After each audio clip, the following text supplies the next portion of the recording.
Very excited to welcome in this next man. You know him from his many TV appearances. He's also played guitar in bands like The Damn Things, Motor Sister, SOD, Mr. Bungle, and of course, in the legendary thrash metal band Anthrax, Mr. Scotty. And how are you, sir? Good. Hi, Brian. How are you? Good, good. So we both have professed our love for AC/DC's Powerage record. So I had to talk about this record and specifically the song Sin City. And you were the first person I thought of because of that. So I figured I got to bring you in. When did you first hear this record? Wow. Well, it's the first time I ever heard AC/DC. It was junior high school, which for me, geez, it was probably around 78, 79. When did it come out? I think it came out in 77. It might have come out a little bit later in the States, though.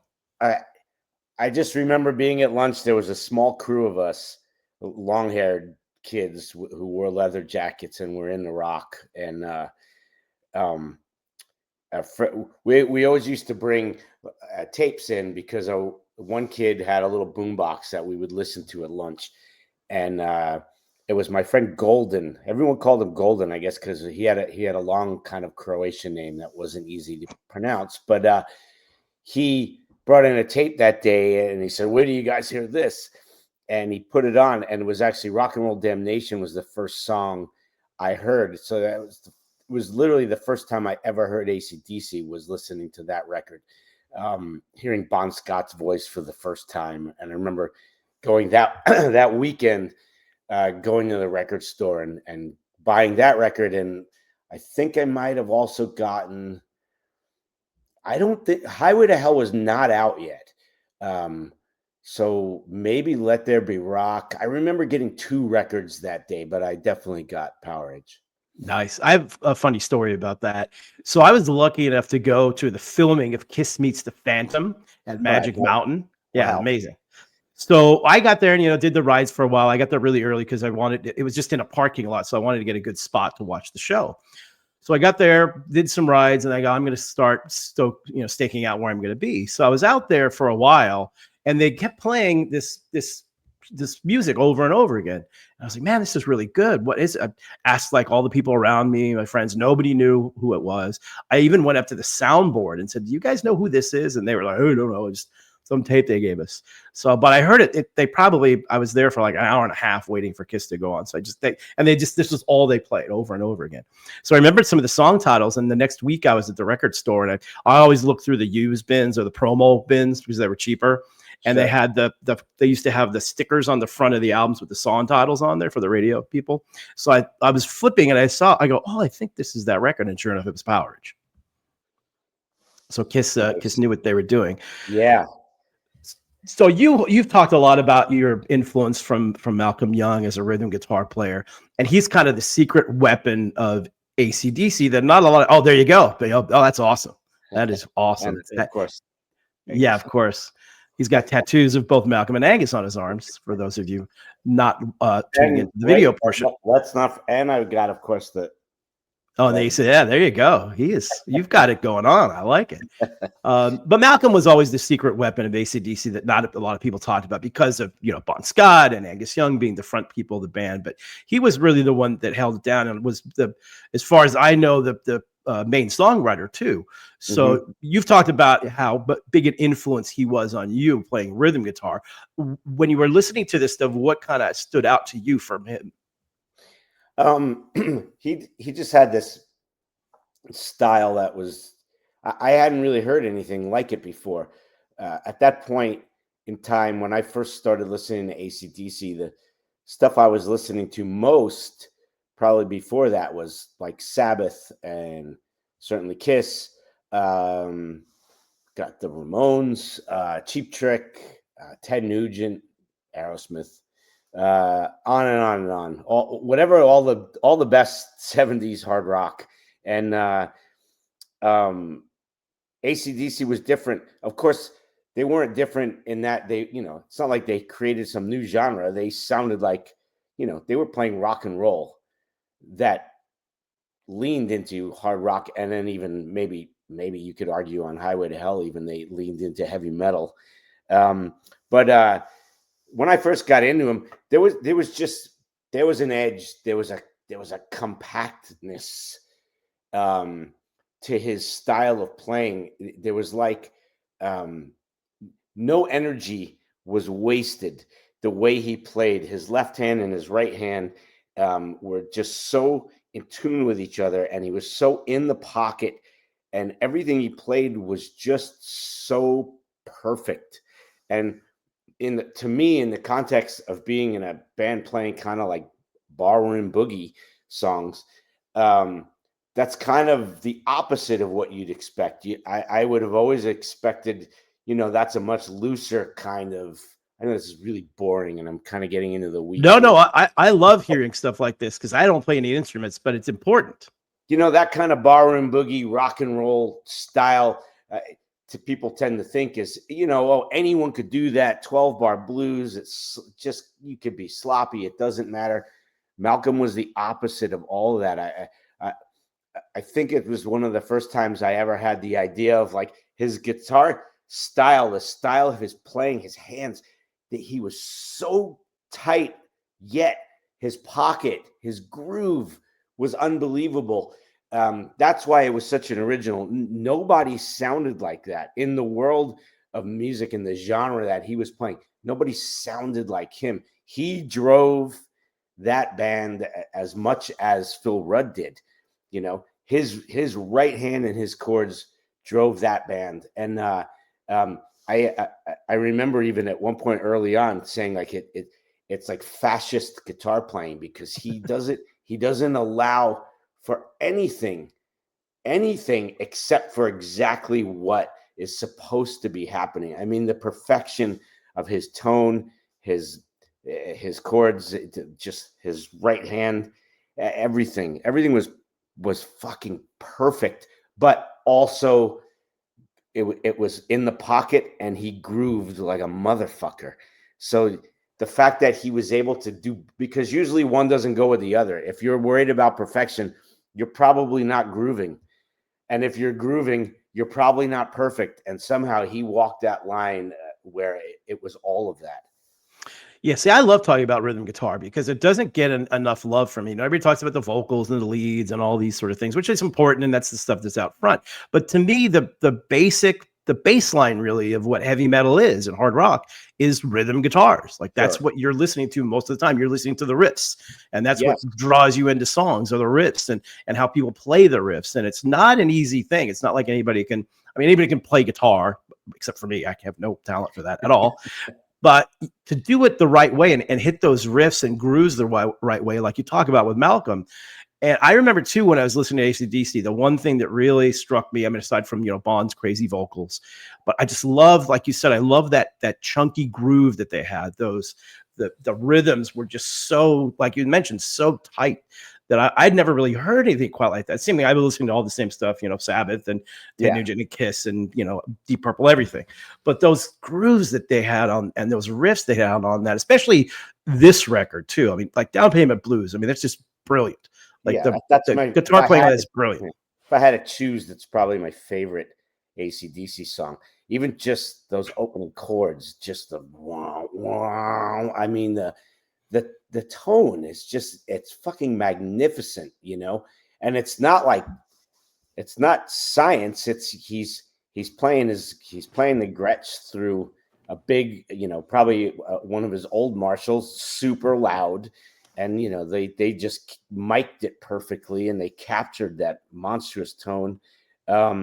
This album also has Riff Raff on it, which is, that riff. I mean, come on. I've been playing that riff.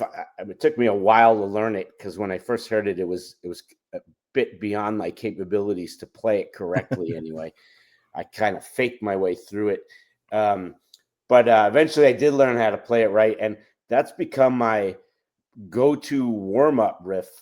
I mean, since I've been in a band, like if you're backstage 15 minutes before Anthrax is going on, I'm standing there playing Riff Raff. That's like what I'm playing to get my hands going. And, Yeah, I mean that song is it's just incredible. And it's such a weird song too. There's no chorus. Well, riff raff, Yeah, you know, kind of. that's it. Yeah, riff raff, always good for a laugh. That's the chorus. That the riff is the whole thing. Like the riff, that riff down, I mean, that's the whole song. That's it. It's everything. It's just incredible. Yeah, it struck me as being kind of really tough to play. And I'm with you. I mean, my favorite song, probably my favorite AC/DC song is Down Payment Blues. I love that song. But I picked Sin City because that's kind of the biggest known one. And we Yeah, do have to adhere to the title of the podcast here, 100 Songs to Define Heavy Metal. So sure. picked Sin City. Plus, it's where I live now. So it's a little special to me. I Right. found it interesting too that I'm almost certain that Bon Scott had never been to Las Vegas when he wrote that song. So it's kind of interesting that took that, but it was kind of all the Vegas cliches, which is pretty cool. And the cool thing too about that song is, again, it came out by the way, it came out in May of 1978 is the official release date. Okay, so it makes sense. I probably heard it right around then because my buddy he would have gotten that record when it came out. So it would have been right there, right at the end of whatever grade I was finishing in like June of 78. So obviously made for a good summer of having been introduced to AC/DC. Yeah, I became that was actually, it was funny because Kiss was my favorite band up until that point. But when I went to the Fan of the Park thing, they started to explain the plot line and they were doing some of the acting on stage. And it was so horrible. I'm like, oh my God, this is going to be a train wreck. And of course it was. And Yeah. then that's the first day I heard AC/DC. So that was the day I transitioned from Kiss being my favorite band to AC/DC being my favorite band. But Wow. That's AC/DC quickly. Same for me. Quickly kind of jumped in and took over. And then, of course, I mean, they've always been. It's like that. It never went away. The whole for me, and we'll get to Sin City, but like yeah. the whole Bond catalog for me, that like maybe the last couple of weeks, Sabbath has edged it out again. But just depending on like, I always look at it as like, what band do I like the most records from? Like, and I've had this argument with many of our mutual friends, like Chris Jericho over like Maiden or Priest or, those kind of things. And I always like, for me, the Bond catalog for me that's my favorite era of any band of any time.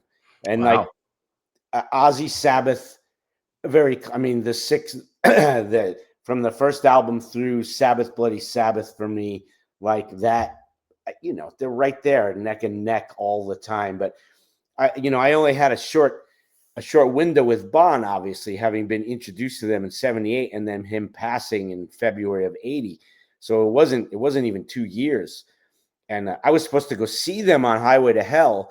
They were coming to New York City to play the Palladium, and I didn't have money for tickets. I didn't have Oh, the $6 that yeah. tickets were costing at the time because I had already spent money on tickets for something else. I specifically, I think, Cheap Trick, and I didn't have money for tickets. And I was like, oh, they'll be back. The album just came out. They'll come through New York at least 3 times. And then, of course, like 8 months later, Bond passes, and I never got to see them with Bond. So, but still, that era, that catalog for me is probably that's my favorite thing ever. I go back to that the most of anything, listening to those records. Yeah, I mean that's not a bad choice. I mean those records are all phenomenal. I was lucky enough I did get to see them once with Bond. They played Long Beach Arena, and I was a bootlegger back in those days, so I would take a tape recorder and record every show. And so I had my tape recorder going about 20. It was so loud that might have been the loudest show I've ever heard. It was so loud that 20 minutes in it broke my tape recorder. I'm So I'm I only 20 I'm minutes. I'm looking right now at photos from the show you're talking about. And Lozauer shot that show. Oh wow, And yeah. some point years ago, I got a bunch of prints from him, live shots of AC/DC from that show, and they're on my wall. That's awesome. Yeah, that was a great show, and I'm so happy to be able to have seen him at least once. What was your so we'll take a little bit of a turn here, but what was your feeling when you heard that Bond had passed? Oh, I was devastated. They were my favorite band. Even at that point in 80, Well, I didn't know. I don't think I was listening to Maiden yet, because like I hadn't made that full jump into metal. I was already listening to Priest. Priest was already in the mix, but Maiden, I knew a little bit about Motorhead, but I hadn't been bitten by Maiden yet. So I was still very, very much like AC/DC was my world. And yeah, I was devastated. It just seemed like just unbelievable. Like, what?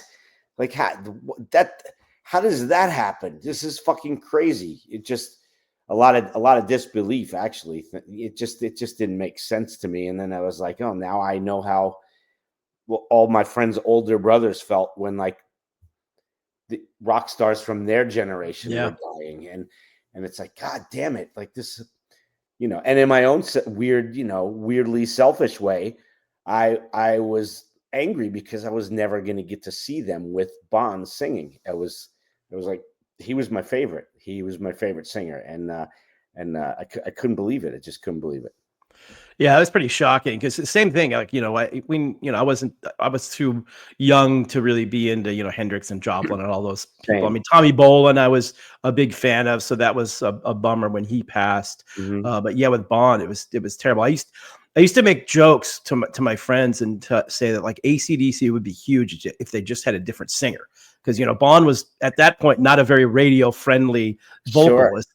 Yeah. And unfortunately, but I, never wanted that to actually happen. What was your opinion when you first heard Back in Black? Oh my God, I loved it. That summer, that came out in like, I think July of 80 or something. Yep. And I got the tape, and then I was going to Florida to spend 2 weeks at my grandfather's house on like summer break. My brother and I. So I got the tape. And that tape did not leave my Walkman, I don't know, for 3 months, probably. I think that literally was the only record I listened to for months. I mean, I loved it. I loved it. I couldn't believe it. The songs, the sound of it. I mean, still to this day, I think it's one of the best. I won't say I'll say it's the best sounding hard rock record of all time. I think the Mutt's production on that record, Back in Black, when it kicks in with the groove, gone, gone. I mean, that drum sound and the guitar and the bass, it's the best sounding rock record I've ever heard in my life. Still, yeah, 100% right. I loved it. And then I got to see them on that tour twice, and I loved it. I didn't know who Brian was before he joined the band, and I loved it. I loved it. I was so happy that my favorite band had come back with arguably the greatest rock record ever made. Yeah, a couple points on that. First of all, I first heard it, of all things, K-Rock, which is, the legendary LA radio station. It's mostly alternative. They actually debuted that record. They played it in its entirety day before it came out, I think. And that's when I first heard it. I was like, oh my God, this is amazing. But you mentioned Mutt Lange, and my favorite producer of all time is Martin Birch. And he's produced probably half of my top 15 albums of all time. Right. But I will admit, I think two of the best sounding records of all time are Def Leppard High and Dry and AC/DC Back in Black. Like those, the guitar tones and all the tones on those might be the two best sounding albums ever. I mean, it's just so great. Yeah, he did such a great job on that stuff. No disrespect to Martin Birch, who I love, of course. But of course, yeah. Yeah, it's crazy. So back to Sin City real quick. And I think Sin City is a really great example too, when you kind of break down the song of just like classic AC/DC. It's got the great heavy riffs. And like we mentioned earlier about Malcolm's amazing playing, it's got that Phil Rudd groove in it where it's like, da, they just go da, da, da. Just such an amazing groove song. And then you've got Bond's vocals over it. And it's a testament that, they're still, to this day on this last tour, they're still playing Sin City live, which I think is amazing. Yeah, it's such a great song. It holds up. I mean, everything, it all holds up. But it really, the riff, again, it's like one of those ones, because I've spent way too much time in my life analyzing the minutia of AC/DC riffs and what, just that idea of, are they do they ever really kind of stick their toe in the water of heavy metal, like, and it does. It does. And I think Sin City is even one of those songs where that bom, bom, bom, bom, that could very easily be a metal riff if the rest of, say, some of the rest of the song was different riff wise. But and as a kid who was always leaning harder and heavier, this song just really spoke to me. Just bombastic and grooving, and Bond's lyrics, like, I remember as a kid being, what the hell is Fingers Freddy? I know. I still have no idea what that is. Diamond. I got the Diamond Jim kind of reference, right? Yeah. But like Fingers Freddy, and then I'm thinking, like, at some point when I got a little older, was he some like gangster guy they knew in Melbourne or something? Like, I suppose I could Google that now, but yeah, the lyrics were mysterious, and his pirate ship voice was just, yeah, it's such a fucking great song. I love it. Everything connects so perfectly on it. That whole breakdown, when they break it down and they get the dynamic of them getting quiet and then coming back in, for that last verse. I mean, it's incredible. Yeah, that always, I love when bands do that, when they have like a little quiet part and then they come back in super heavy. It just makes that heavier part so much more heavier. And I argue all the time with all of our friends and just people in general about 70s. I mean, I grew up in the 70s, so to me that's my favorite era of music. I think that's of all the influences on metal, that to me was the most influential. I think that you can't, I guess you can't really call them a heavy metal band necessarily, but I think that at the core of what AC/DC did was heavy metal. I mean, that was heavy metal before there was really a term. Obviously you had Sabbath and Priest and those bands that were a lot more in the metal world, but what AC was doing at its real core, when you break it, like you talk about, when you break it down and the riffs and everything, that stuff is metal. And that it's totally metal. It had such, obviously, a massive influence on every metal band, no matter who they are. It's the hardest rock ever made. Yeah, that's for sure. Absolutely. Yeah, it's so good. That's a song too where, living in Vegas, you hear that a lot when you're out, especially the airport, for of all things. They play that song a lot, and every time I hear that song, I can't help but when it gets in, just start banging your head. It's not even voluntary. It just happens. I'm walking through the airport, banging my head, and people are like, what is that guy doing? Yeah, and even like things like, what is it? Diamond Jim, right? I can't. I'm trying. What does he say? Roll those loaded dice. Bring on the dancing girls and put the champagne on ice. Yeah, I mean, just the imagery as like a 14-year-old kid was just, I felt like I was watching a James Bond movie or something. Yeah, I didn't know what he was talking about at that point. I wasn't that familiar with Las Vegas. I'm like, well, I didn't even know what Sin City was until probably a few years later. I go, oh, that's what he's talking about, Vegas. There was a total aside. So, like, back in that era, late 70s, in the tri-state area in New York, New Jersey, Connecticut, there was all these big giant rock clubs back at the time. It's kind of like where Twisted Sister came up, and like these rock clubs, I'm talking like 3,000 to 5,000 cap rooms that were just all cover bands, and there was this whole circuit of cover bands that would play all these bars in New York, New Jersey, and Connecticut, Twisted Sister being one of them. And they covered early on, like they would be covering AC/DC songs like right after records came out. And me and my friends used to go to these, we'd sneak in, we'd have fake ID because it was only 18 to get in at the time. So if you're like 15, 16, yeah, it was easy to get a fake ID and be able to get in there. And so I remember like seeing Twisted Sister covering songs off of this record and Highway to Hell in the late 70s in these like giant rock clubs back then. That's crazy. A quick Bon Scott story for you. You remember Tony Smith, who used to tour manage Metallica, right? Sure. Yeah. So I went out and hung out with those guys. They're playing like 3 shows in Denver. So they're in Denver for like 5 or 6 days. This is on the Black Album tour. So I went out and hung out with them for a few days. And one night, we were out to dinner or whatever, and we kind of go back to Lars's presidential suite.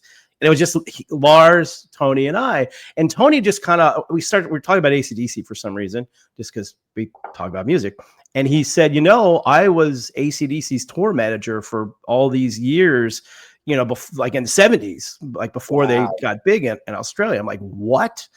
I go, all right, you got to tell me Bon Scott stories. So for literally from like whatever we got back, like midnight to like 5 a.m, he's telling me all these Bon Scott stories. And I'm just like, just listening to it, like this is the most amazing thing ever.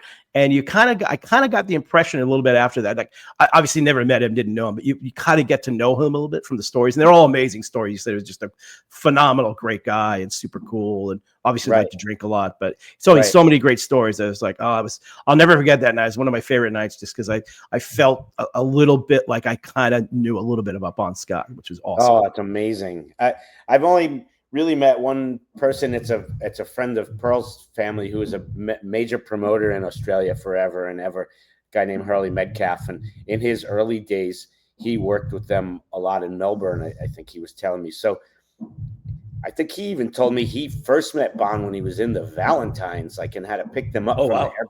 He like picked them up from the airport to bring him in for a gig. And he said, yeah, the alcohol intake was quite impressive. Yeah, I have heard that as well. So we can't have you on and not talk a little bit about Back to the Beginning, because obviously it's still fresh in all of our minds. Sure. Ozzy. So you were there, obviously. What were some impressions that you had? Man, it was the greatest day of music I have ever been involved in on any level. At first I thought, well, this is amazing, but still the Big Four show at Yankee Stadium, personally for me, maybe means more growing up as a kid in New York City and getting to play Yankee Stadium. But even just with a few weeks hindsight now, it's way more emotional. And it was even before Ozzy passed, adding even more weight to the whole thing. There was an energy that day in that stadium between all the bands and all the crews and all the fans there. If you were in that room, you felt it. It was this unified experience. And I'm not some big spiritual guy who believes in, but I'm telling you, there was a feeling, there was an energy in that building, especially when Ozzy was on and then Sabbath set. We were out front. I watched from the crowd, and feeling that group emotion, everybody feeling the same thing at the same time. And, everybody, all the tears and the joy and I've got this like burning ball of energy in me since then that has not gone out. Like I walked away from that show with this power, this energy, being a part of that I've never felt anything like it before. There were no egos in that building. Every band was just there to make Dad proud, and when I say Dad, I don't just mean Ozzy. I mean Ozzy and Tony and Bill and Geezer. I never experienced anything like it. Just the vibe and the energy that day at Villa Park was unlike anything I've ever been a part of. That's awesome. Whose idea were the shirts that you guys wore? Mine. And yeah, those were awesome. We went through a couple of iterations of what they would look like, but like I knew I wanted, because we always wear some type of uniform-esque thing on stage, and I knew I wanted some type of thing with Anthrax in a Sabbath font. And that's what we ended up coming up with. And then initially we were like, well, shit, there's 5 of us. What do we do? And then it was like, oh, well, John will be Tony and I'll be Iommi. There you go. Yeah, that was really cool. That was a very fitting tribute to do that. And I wasn't there, but I watched the stream, obviously. It was just a real incredible day. So I'm happy you guys were there. I can't say enough about it. It's something, it's one of those things where, there's been big events in, I guess, of course, over the years, since like probably Woodstock or something. And, you could say I was there. And this is one of those things where, 10, 20 years down the line, there's a million people will be saying I was there at Villa Park. Yeah, right. Well, I wasn't there, and I will never say that I was, but that was awesome. Well, dude, thanks so much for doing this. I really appreciate it. Oh, thank you, man. And any time I could talk about AC/DC, it's a pleasure. Awesome. Thanks so much. You can't leave yet though, because we have to download.